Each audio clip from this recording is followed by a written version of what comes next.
How is everyone doing? This has been kind of a crazy holiday season. It has been busy. And you know what? I know you guys are feeling the same thing, okay? I know you are. In fact, we're going to talk about that. So let's talk about the top questions. Top questions. And remember, if you guys have questions, home related, bread related, noodle related, or about this training, past trainings, or where you can find the recipes, please make sure to drop your comments down below, and I will answer every single one of your messages, because you would be surprised how many of you actually reach out to me with the exact same questions, and how some of you really do kind of feel alone, and you don't have to. You just don't have to feel alone, y'all, because you're not alone in facing these problems. There are people right here facing these problems too. And you'd be shocked at how many other people out there are facing them as well. So when I was going over all of the questions that I've received, was a common theme, and it was the same thing that I've been looking at, and I deal with every holiday season. Holidays are busy. They are stressful, and they are busy. So let's talk about time. Yeah, time and respect.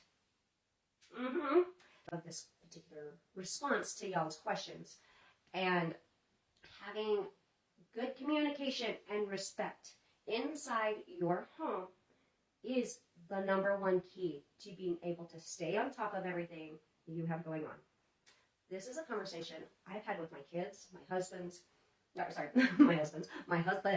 and I haven't had a lot of sleep, like I said. We've been sick. I'm like, ugh.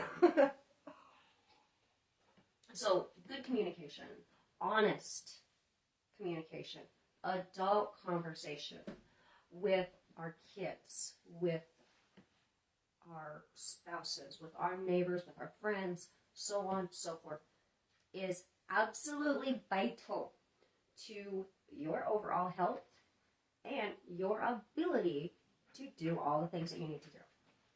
Okay, it actually is.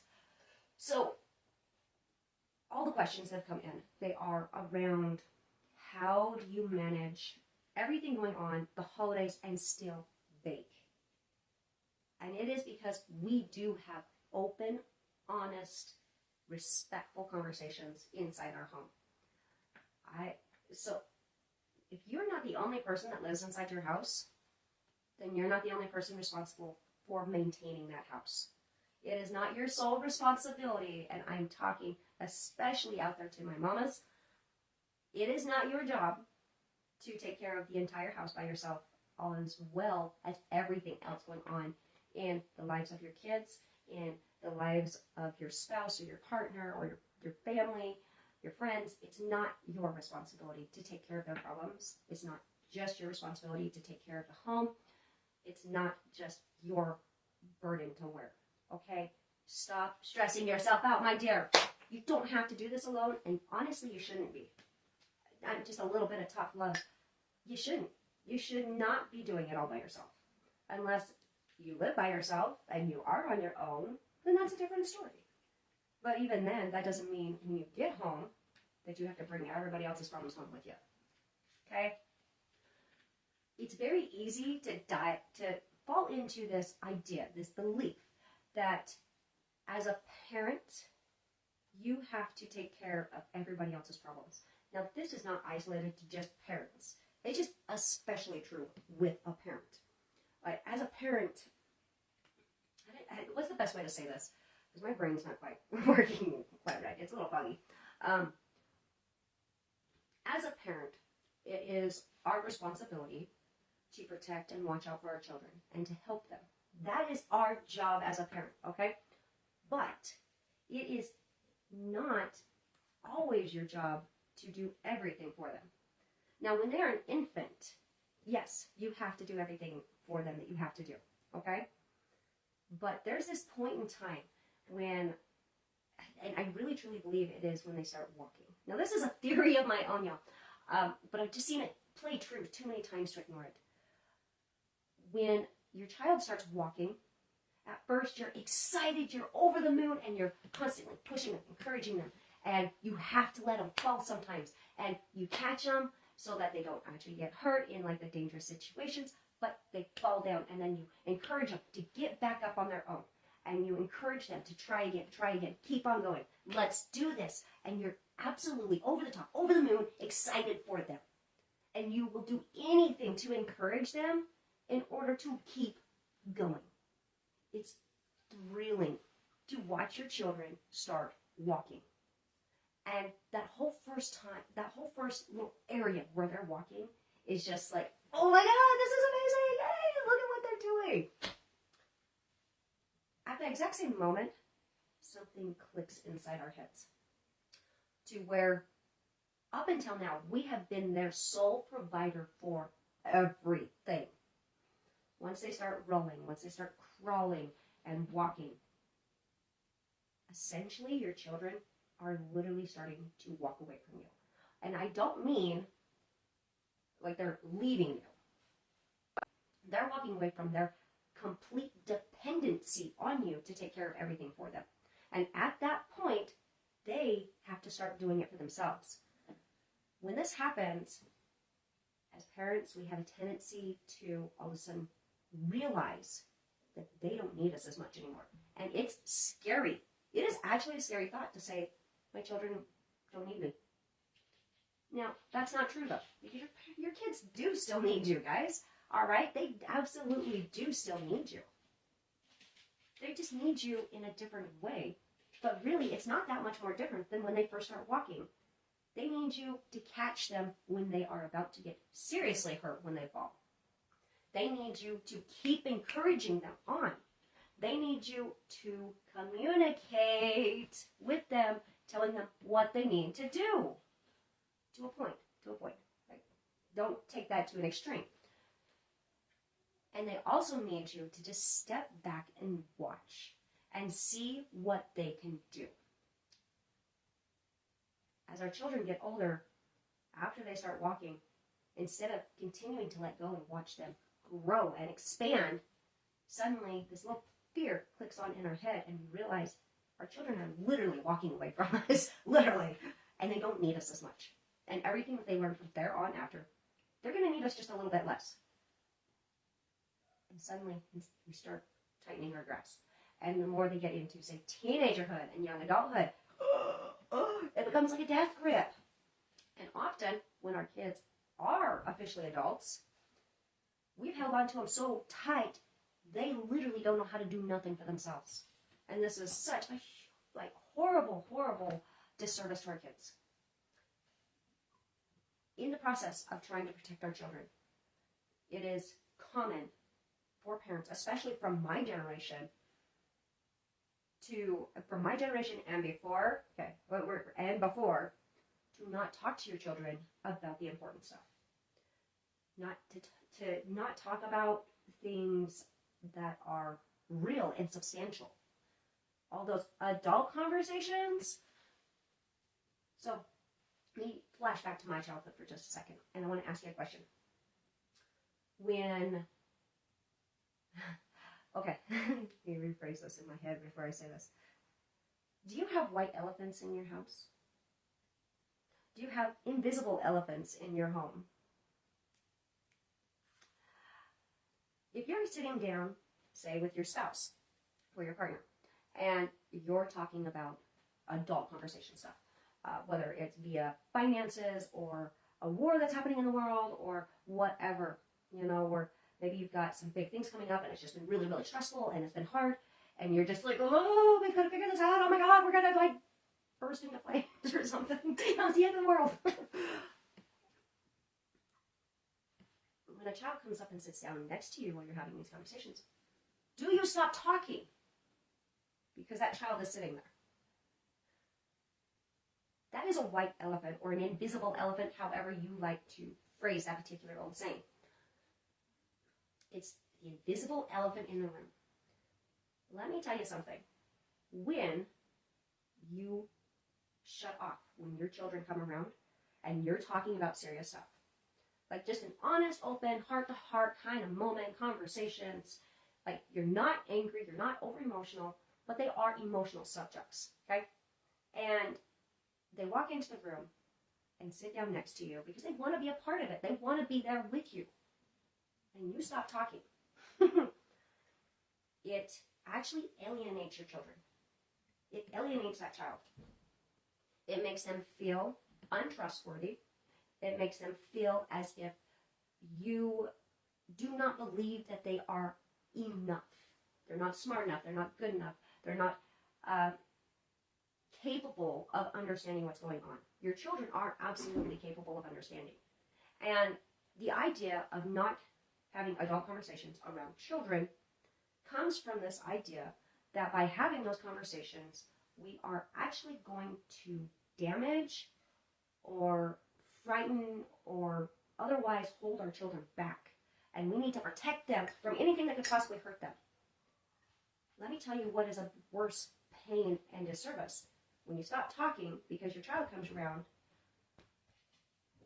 it hurts their self-esteem, like badly. It's like a mental mind game. It really actually is. It pulls like mental and emotional. And then on top of that, when your child starts getting a little bit older, they don't have that knowledge from those conversations to understand how they're supposed to go about fixing things. It's part of problem solving. If your child never hears you talking about finances or about how busy things are, how stressful things are, how hard things have been emotionally and mentally and physically and everything else, if they don't hear you talk about it, if they don't hear you talk about why you're passionate about it, why it's so important, why it's needed, they don't have that background information to make it easier for them as they get older. That also is the same when it comes to doing household chores. Like I said, you're not the sole person responsible for maintaining your home. You're not. Okay? Any and everyone that lives in your home is capable of helping. That includes even 6-month-old babies, okay? Seriously. Even a 6-month-old baby can learn to pick up their toys, pick up the blocks, put them back in the box. Yes, they still have to have help. It's not like they're going to get it, adult mom, dad, perfect, but they can learn it. When I kind of forgot what I was saying. It was important too. Dang it. It'll come back to me. Chores. Something about chores. Oh, okay. So share the load. But in order to share the load and not have it turn into a big fight, into having it be just a massive conflict and everything else, you've got to communicate. And if you want your children to trust that they can talk to you. Now, this is not, trust is such a fickly touchy thing, okay? The word trust it has so much more to it than just trust. You might believe that you trust somebody, but technically, if you can't talk to them about anything and everything, then you don't trust them. And part of that might be, often, is fear. Fear that they're going to judge. Fear that they're not going to understand. Fear that it's going to be too much for their delicate little minds. Your children, your spouse, your partners, everybody, they're intelligent beings, okay? They have a head on their shoulders. They have a brain.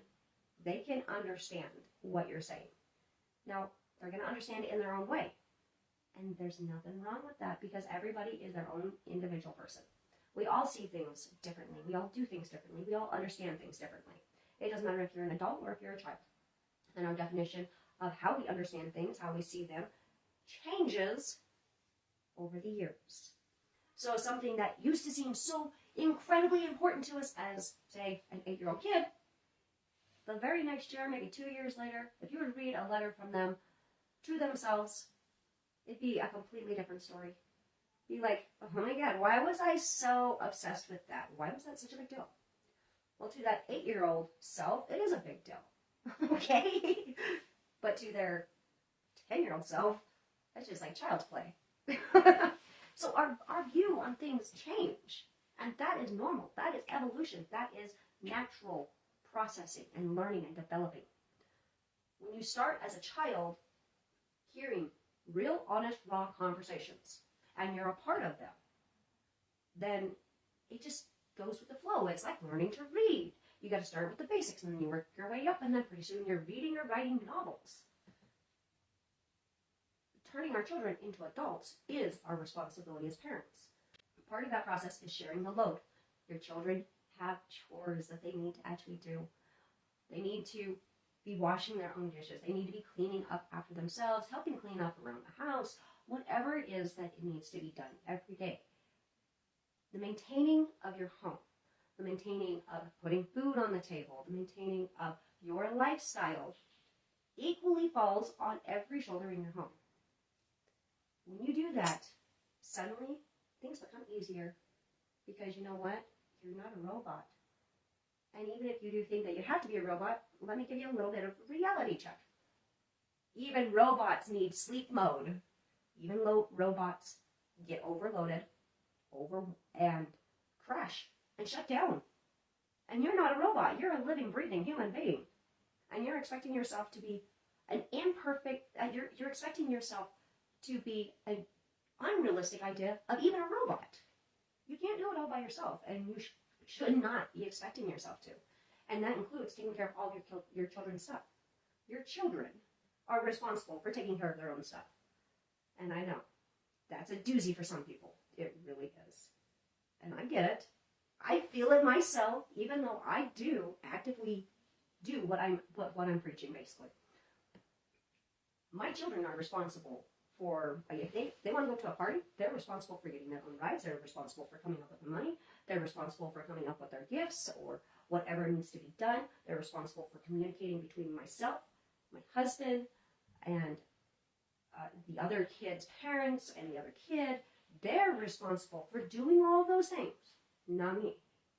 My responsibility is to make sure I know where my kid is so that if something does come up, I know where they are, I know how to get to them, I know how to reach them, and I know that I can count on my kids to tell me if there's a problem. I know I can count on my kids to call me if there's an emergency. I know I can count on my kids to notify me if there's a change in the plans. I know that because I do have such a very open line of communication with my family. And I'll tell you what, the amount of open communication inside my family literally makes other people uncomfortable. I'm not even joking. But I talk to my children and I treat my children as adults.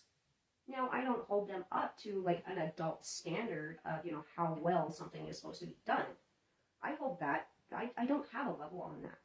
That level is set by each individual person, and it also varies depending on the product or project. The project. Doing those things seriously is going to cut your stress back, because otherwise you are running all over. You're taking care of all the things for your kids. You're getting all the clothes they need, all the extra stuff that they need for, say, a party. You're the one that's reaching out to the parents. You're the one that is working out rides, and most of the time you're the personal chauffeur, and they're calling you up at midnight or whenever they feel like going, "Mom, come get me, I'm done." My children don't do that. In fact, they actually tell their friends that. They're like, "Oh my God, like, I can't believe you just spoke to your mom like that. My mom would beat me. I would be done." I would be done if I ever called my mom and spoke to her like that. My mom would make me walk home. She would leave me there if I ever did something like that to her. And you know what? I would. I wouldn't. I just, nope. If you're going to call me out, cheer me out, and I'll make sudden demands of me, then no, I ain't coming. I'm not going to come to you just because you don't want to be there, because you wanted to leave an hour early. If it's midnight and they're needing a ride home, no, they can figure out their own ride home. Because I'm in bed. I know, this seems harsh, it seems cruel, but it teaches children responsibilities. And it's those starting foundational stones that they have to have in order to be successful in life as an adult. Now, yes, there are some things that, of course, we don't just openly talk about with our children, when they're young, but we don't shelter them from it either. If we're in the middle of a conversation, we don't just stop talking about it because one of our little kids comes in. Like, Belzy will sit right there on my lap. Same with Ellie. Well, we're having real conversations, honest conversations. Like, we don't generally fight in front of our children, but yeah, if we get upset, I'm not afraid to, possibly fly off the handle just a little bit. I've been known to do that. And the same thing with my husband. And it always makes the opposite one of us nervous, going, oh, please don't go over the top. Don't completely lose it. Even as my children, I've kind of lost it a few times and may have been a little too outspoken in certain situations, and they will hold it over my head for the rest of their life because some of the most embarrassing conversations, events in their lives have been caused by me. And, that's part of life. Part of our job as a parent is to embarrass our children, because when our children are just little, it's their job to embarrass us with their complete innocence. And we get to embarrass them in older years because we no longer give a damn. All right, so how does this pertain to making bread? This pertains to making bread because if you are so overwhelmed, so overstressed in your daily life, in your home life, then finding the time to actually bake up your homemade breads is going to seem like an absolutely daunting task. It'll be like climbing Mount Everest or something. It is just going to be like this overwhelming, like, oh, I still have to bake my bread. Oh my God, really? It doesn't need to be like that. Homemade bread is also one of those things that you can pull out because you are stressed. And during that time that you're making your breads, it's kind of like this moment of like zen. Truly, it is literally one of the ways that I meditate. I'm not even gonna joke. Like, I do. There's something about putting my hands in that dough and just working it and seeing it change and grow and turn into this amazing tasting, fresh, hot, out of the oven loaf of bread that literally just, fills my home with the most amazing smells, and it triggers memories from my childhood, and it's just this smell that is just so comforting and warm and welcoming. Like, there are few things in this world that can beat the smell of fresh homemade bread coming out of the oven. Absolutely. There are few things, okay? And smells are healing. Tastes are healing. Touch can be healing. Sight can be healing. And homemade bread has all of that into one, including certain sounds are very soothing. You know what? Sound of that sizzling hot bread in that pan as you're pulling it out. Ooh, ooh, yeah. And you have that meditative moment where you're literally physically connected to it. And physical connection is extremely important in order to recentering your thoughts and your emotions and just everything. Recentering yourself so that you can look at things in a realistic view. Okay? By doing these things, it gets rid of stress. By sharing the load, you're literally taking a load off your shoulders, and you're getting rid of the stress. You're getting rid of like the unrealistic time crunches that you have on yourself. All of these things, and it brings your family together. And being able to sit down and actually just talk with your children or your husband, there's nothing else like it, honey. There just truly isn't. And we have open lines of communication on so many things in our lives, in a family. But then other times, it's like a ghost is in the room. And I'll tell you from personal experience, I'm now nearly in my 40s, and I've had a lot of hardships in my life. Like, I've literally had so many traumas and everything else that have happened. And honestly, we all have. Trauma is a real thing, and I don't care who you are. Everyone has had trauma. And now that trauma might not be, doomsday, end of the world, World War III kind of scenario, but you don't have to go through something like that in order to live and experience and suffer from trauma. Okay? You don't. Trauma's a real thing, and it haunts every single one of us in one way or another. I didn't know until recently, actually, how much certain little actions in our own family as a child growing up, such as the invisible elephant that lived in every single room in our house. Like, literally, you couldn't even walk through my house. There were so many invisible elephants everywhere that you couldn't even walk through it. Now, I come from a home where literally my parents gave us everything. Everything they possibly could. They worked themselves to the bone, broke their backs, and it was everything they could do just to keep food on the table. And you know what? As a kid, we didn't know it. The only time we noticed anything financial likewise was the fact that mom insisted on making everything herself.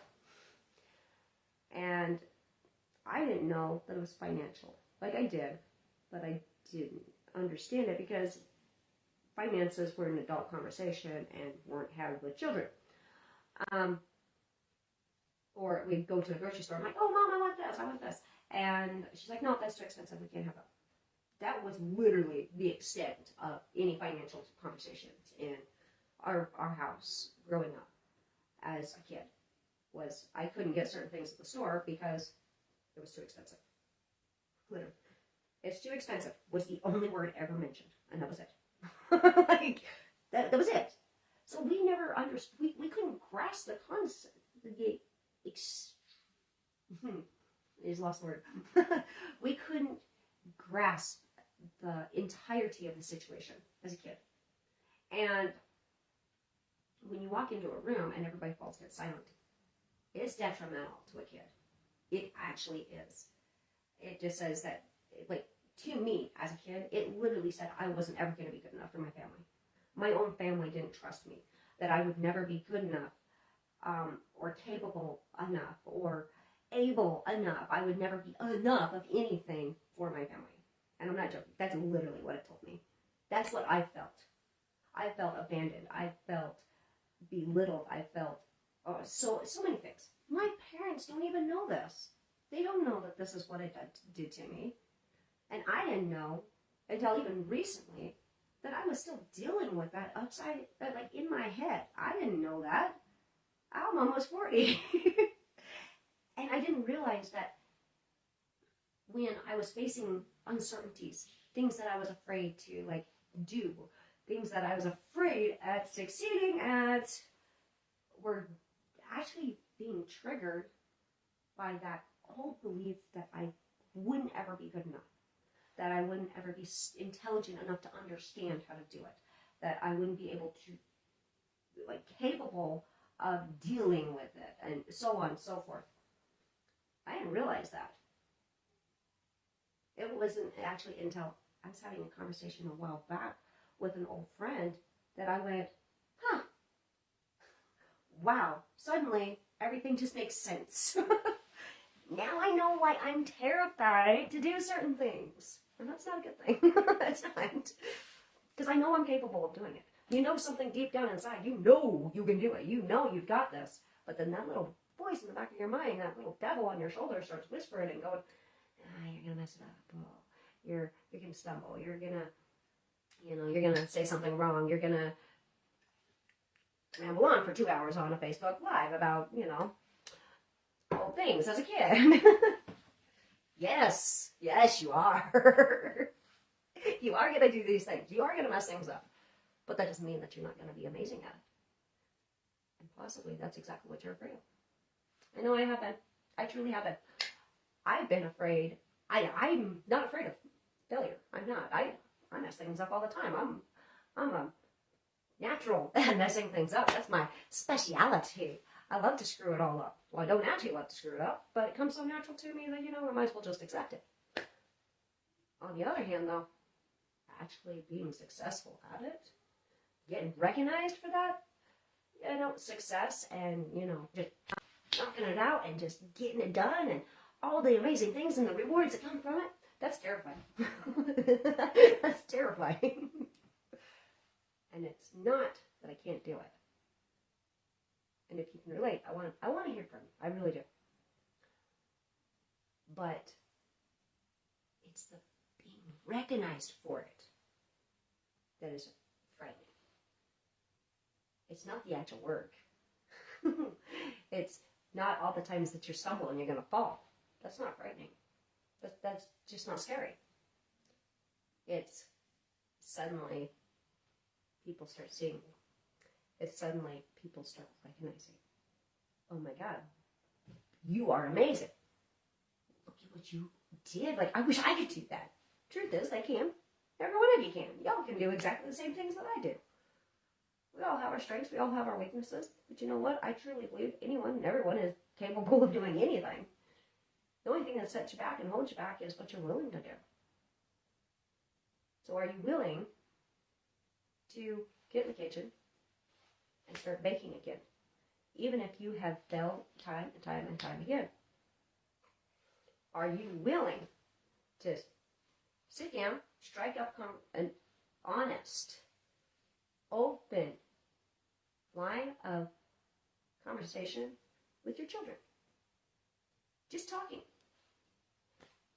Nothing else, just talking about anything and everything.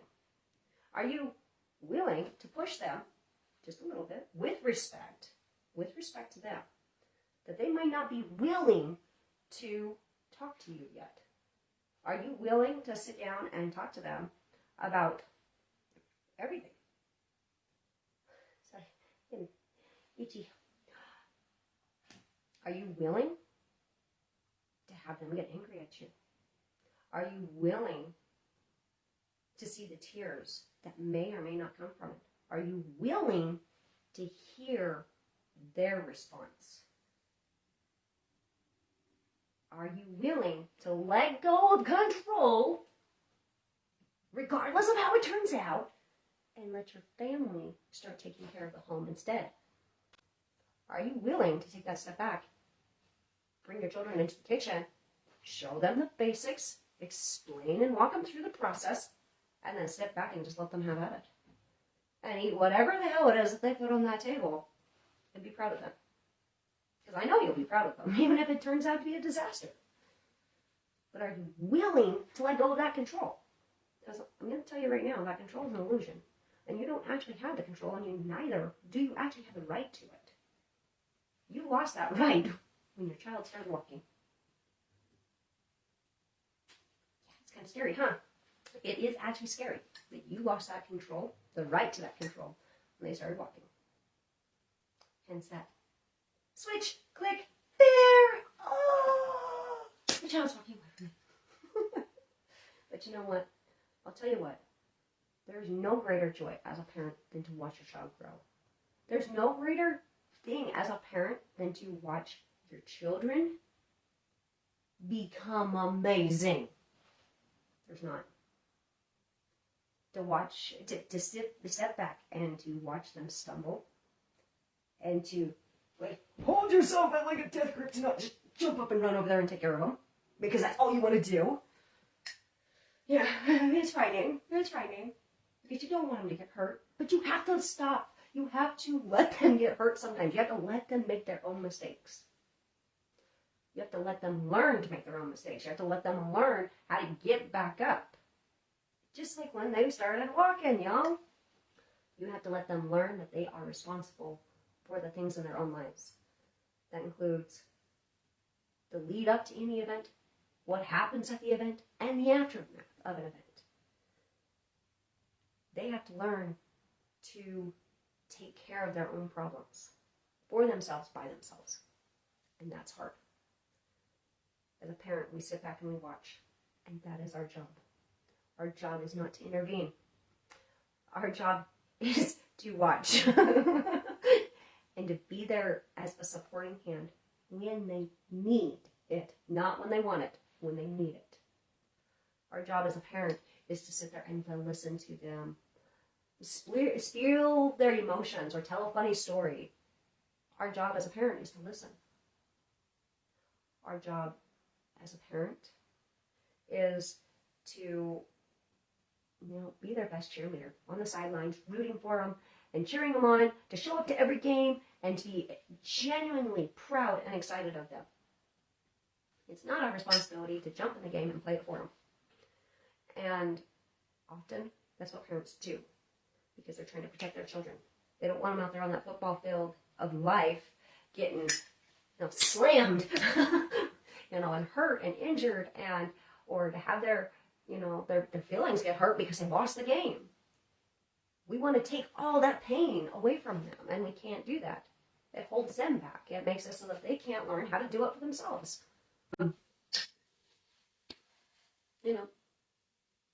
Life's hard. And the holidays are even harder. But if you continue to put the stress of everyone else on, your own shoulders and bear the burden and the responsibility of taking care of it for them, then you're not only doing yourself a disservice, wearing yourself out and making yourself physically ill and sick because you're wearing everyone else's stress as well as your own, instead of letting them, but you're also doing them the same disservice, because when they grow up to be an adult, how are they to know how to take care of themselves, how to take care of problems in life, how to do everything that has to be done? I'll talk to you guys later.